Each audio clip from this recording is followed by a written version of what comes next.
Hi, everyone, and welcome to a special episode on George Brown College's St. James campus reopening updates.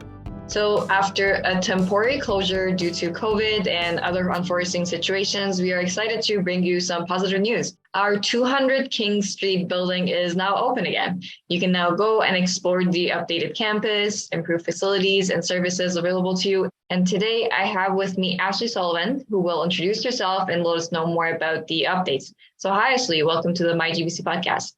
Thank you. I'm so excited to be here.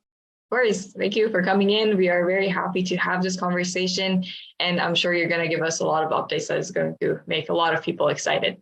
So can you briefly introduce yourself and basically let us know what is your role at George Brown?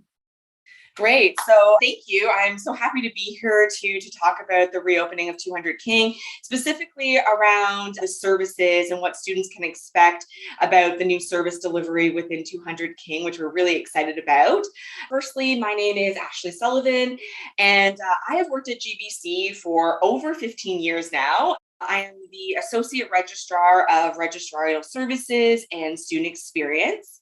Essentially, my goal is to ensure that the student experience is at top of mind for our services to meet the needs of our diverse student population and the ease of accessing these services. Basically, we want you to spend more time learning and socializing than spending time in lineups. So that's a little bit about me and kind of what my role is at the college. Amazing. Thank you for introducing yourself. And sounds like a lot of important stuff. I'm sure that you're a busy person. So thank you for coming in and giving us your time. So, okay, how has the college adapted its services and resources to better support the students returning to St. James campus? Are all the services still located in the same locations, or some of the offices probably have relocated? How's it going? Yeah, so that's a really great question. So I would say the biggest way that we have adapted our services and resources to better support students is by providing a variety of ways for students to access our services. We no longer only provide in person, which was the norm pre-pandemic, nor do we only offer online services, which was the norm during the peaks of the pandemic. We've adapted to meet the varying needs of students to offer many different checkpoints, such as having the more traditional in-person services, while also keeping our virtual service desk that we launched during COVID. Really wanting to make sure that there's many different ways for students to access services and support. That's just not, going back to the way it used to be or by just only being online. We've also created much more self-serve resources for students to be able to access services on their own time and kind of, at a click of a button to be able to get what they need when they need it. So we recently launched our Ask George Chatbot and the new MyGBC student portal. So if you haven't checked out the MyGBC student portal yet, please go into the George Brown website and search for the MyGBC student portal, where there's a lot of access to self-serve resources and links to key technology resources that are great for students, updates, information, kind of this one-stop place for students to access resources. But basically, we want to ensure that students have many access points to choose from to get the important services that they need when they need them. And that's really how we've adapted our service models as we return to St. James. As for your question about if services are still located in the same locations, we're extremely excited to be transitioning back to 200 King Street, in particular, reopening the St. James Student Service Center. We will continue to offer our in-person services also at Casa Loma in the Student Service Center in C317 and at the waterfront in the Service Hub, which is located next to the main entrance. We will also have ambassadors in other key buildings at St. James campus to provide support to students, such as information provision, referrals, wayfinding, even the Wi-Fi password, any of those kind of things students will be able to connect with. There's kind of, some things will be the same places, some things might have changed, but we are really working on, wayfinding for students to be able to know how to navigate the new spaces or how things have changed as well. So there's lots of different service offerings in different buildings, but then also in 200 King as well. Wow, this all sounds very exciting. I'm sure for all the students that probably had their classes online for all this time, or like they had some of it in person or whatever, it's very exciting to fully go back and experience all of these. But I think one thing that was very interesting for me is that you said all of your services are going to be kind of hybrid right now. Like some of the services you can actually go in person and some of it is going to be online. And I think that's very beneficial because I always find there are two groups of students, some of them that they want to go and meet someone in person just because that's how they're more comfortable. And some that they just want to, stay at home, chill, and while doing everything that they're doing, have a call and have a chat with someone and get support. So I think that's the perfect format to move on with from now on. Yeah, we really want to meet students where they're at because you're right. If a student's on campus that day, and they have an issue, it might be easier for them just to go and speak to someone in person. But if it's a day that they're at home, or maybe, they're heading to work or something like that, or they're commuting really far and don't have the ability to make it to campus that day, but have something that they need urgently solved, we have these online, our virtual service desk and other online resources to help students in that way. So we really want to make sure that we're offering service in a variety of ways to really meet students where they're at. Amazing. That sounds great. And I had a question as you were talking. You mentioned that new chatbot. So how does that actually work? Can you ask like any questions from it, or how can the students actually access this?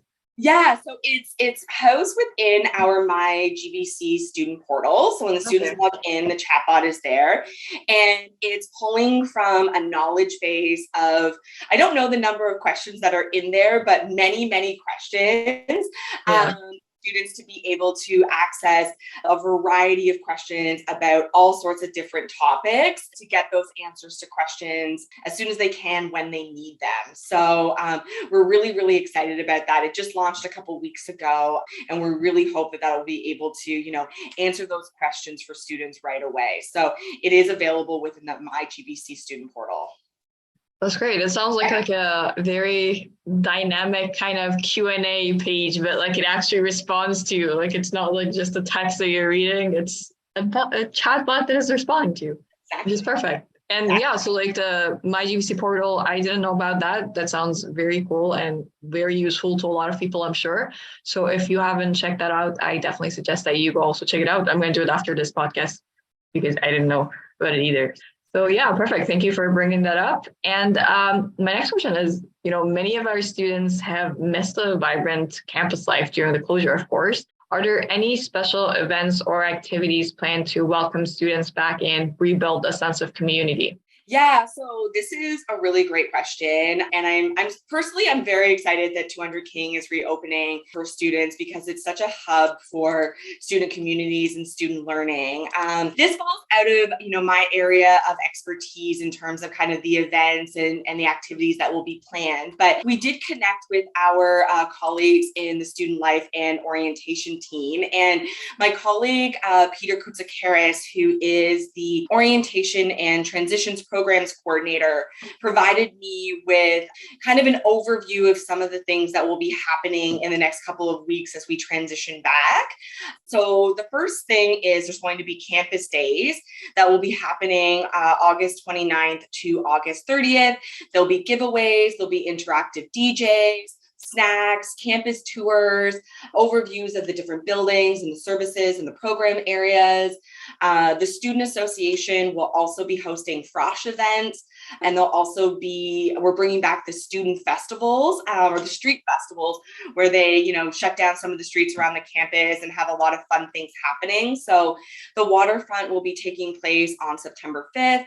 Casa Loma will be September 6th, and St. James will be September 7th. You can check out the Student Association's website, and there'll be kind of an overview of what's going to be there. But it looks amazing. I hope that I can stop by because there's going to be like food trucks, there's going to be a DJ, photo booth, artist tables, all sorts of things happening. And then Peter also wanted to highlight that there will be at SJ, there'll be newly renovated spaces for students to take advantage of with lots of student spaces, being able to provide opportunities to connect and learn and have fun. and just really, wanting to make it this hub for, social and also learning. And then also on kind of a personal note, as I mentioned before, I've worked at GBC for over 15 years now, and the majority of my time there has always been at St. James campus, specifically in 200 King. And kind of the surrounding community at St. James is amazing. There's really good food and coffee offerings. So, I encourage students to check out some of those places outside of campus. I'm a big coffee drinker. So, there's a few of my coffee places that I highly recommend. A few of my faves are Black Canary on Sherburne, Neo, that is right across from 200 King on Frederick, just next to the Chef's House. There's Moss Park Espresso that's on Queen Street. And we're also really close to the St. Lawrence Market for lots of really good food too. So there's also St. James Park that's just down the street, just to kind of go and chill and, maybe relax in between classes, go out for a walk. So really kind of the surrounding area of St. James is really great. So I encourage students to also, take a look at what's around and, really leave the building if you're able to in between classes to kind of relax and just to take care, for self-care purposes. So those are some of my tips for the surrounding area of around 200 King. Yeah, and I agree. Like, there is just so much to do there, so much to eat. And I have a friend, she also used to have her classes at St. James, and something that she would always say was that you are never going to leave St. James campus hungry, because there's always somebody cooking something. I mean, beside the chef on the go, which you can just buy stuff from in the coffee shop that they have, but there's always like students cooking stuff, because we have our like cooking classes in there. And they have a lot of stuff that they have to give away. They're not going to be able to eat it all. So they just give it to people. So you're not going to leave that campus hungry. Totally. And you don't have to worry about that. That's a really good point too. Yeah. And there's so many options. And the chef school also offers food options. There's a chef on the run in the main lobby. There's the cafe on the second floor. There's lots of food options. So you won't leave hungry from St. James campus. It's a good point for sure. For sure. Yeah. And another point that I actually want to mention. So thank you, Peter, for sending all the information to Ashley to share it with us. But we actually had another episode specifically just about the campus days or orientation days. And I'm not sure if it's going to be released after this one or before it, but it's going to be released some time soon. But just make sure that you're listening to that. We talked to two of our orientation ambassadors, and they explained about all of the events and activities that are going to happen during the campus days. So if you are, looking for the fun and you want to really take advantage of these days, make sure that you are listening to those episodes as well. So thanks for that. And so what are the programs and centers that are located in this campus? I know that a lot of them have kind of been relocated, but I guess like now they are going back to St. James campus. What are those programs and centers? Yeah, so if we're kind of talking about St. James as a whole, not just 200 King, because there's many buildings that kind of make up St. James as a whole campus. So it's the Center for Business, the Center for Hospitality and Culinary Arts, the School of Media and Performing Arts, the School of Deaf and Deafblind Studies, the School of Social and Community Services, and the Center for Preparatory and Liberal Studies. Students should always check the websites and their timetables to confirm locations, though, as some things can change, or maybe one program or one course might be moved around just for space needs or something like that. So, but as a general rule, those are the program areas that are at 200 King. Amazing. And that was a very good point to always check your schedule, because even if your class is online, but it was originally technically supposed to be like in St. James, it's going to be like in your schedule, I think like SJO, something like that, St. James Online. Yeah, so just make sure that you're checking that. If it just says SJ, that doesn't mean necessarily it's in person. The O at the end could change your whole day. That's a good tip for sure. Yeah.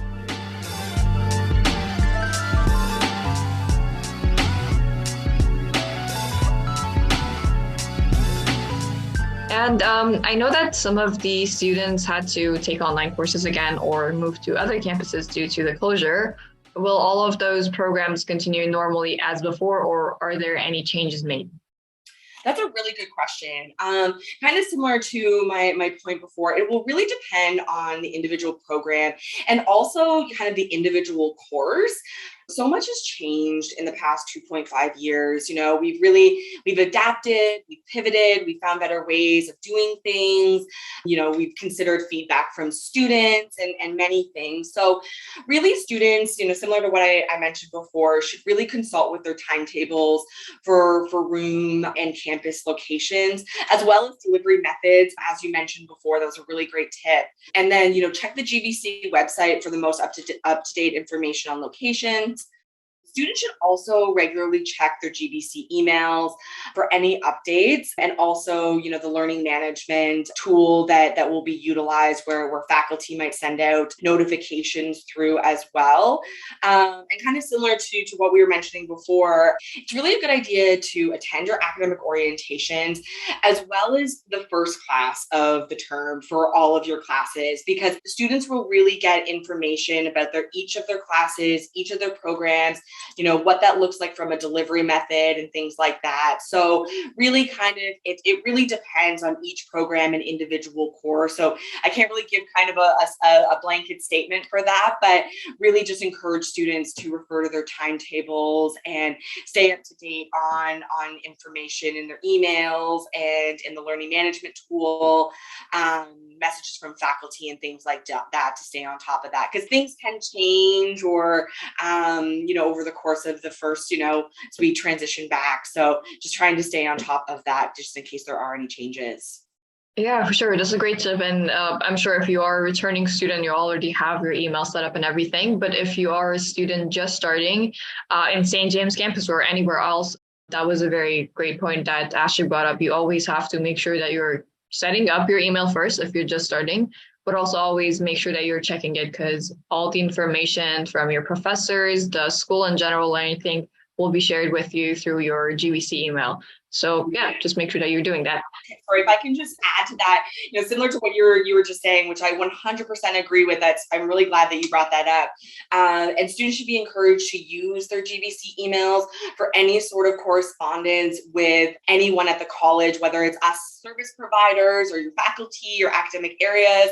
Really use your GVC email just because it's of a privacy perspective. And then also, whenever you email anyone at the college, always include your student ID.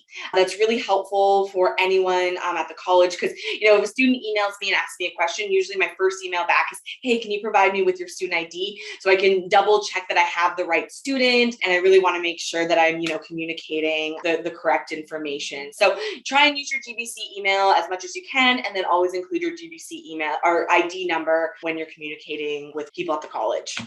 Yeah, and the one options for you is just to make your life easier is you can put your ID and your signature if you're just, using your email for like school purposes. I've seen a lot of people having in their signature, just making their lives easier. So sure. So yeah, that would work when communicating with GVC faculty and staff, but it's important to keep your student ID number private from anyone else other than GVC staff and faculty. So we really recommend not sharing your ID with anyone outside of that group of people. Make sure to keep it private from other classmates or those external to the college. Okay, and my last question is, if students have more questions, where can they go to, or who can they contact to find out more? I mean, we know about the chatbot now, but besides that, what they can... Yeah, so the first point would be visiting the Office of the Registrar's Contact Us page, which lists all of the email addresses for the various services within the Office of the Registrar. It also has the link to the virtual service desk, which I was referring to before, where students can access, services with staff members through a virtual portal. There is also the chatbot that I mentioned earlier. They can visit us on campus, stop by and chat with any of our ambassadors in any of the campuses or the buildings for referral services. And if you see me in line at a coffee shop, you can always stop and chat with me as well. So if you see me there, I'm always willing to chat with students and get feedback and ideas, because we're always open to improving these services and meeting the needs of our students. So reach out to us. And if you see me around campus, please say hi, because I always love chatting with students and getting ideas on ways that we can make things better. So that would be kind of the ways to get a hold of us. And we're really looking forward to connecting with students. It's exciting. It's, there's such an energy with back to school, and particularly with 200 King, as I've mentioned before, because it's such a hub for students, and there is such a great energy about it. So I'm really excited to be back, and I'm excited for, the students who also were coming back. They, were there before the pandemic, and then also for the students who haven't had a chance to experience it yet, to be able to experience it. So really, really excited. So thank you.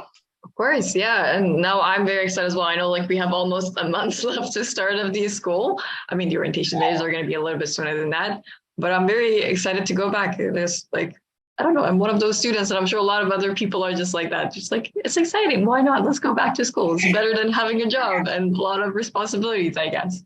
So yeah, as we come to the end of this special episode, I want to say thank you so much to our amazing guest, Ashley, for sharing such valuable insights on George Brown College's St. James campus reopening.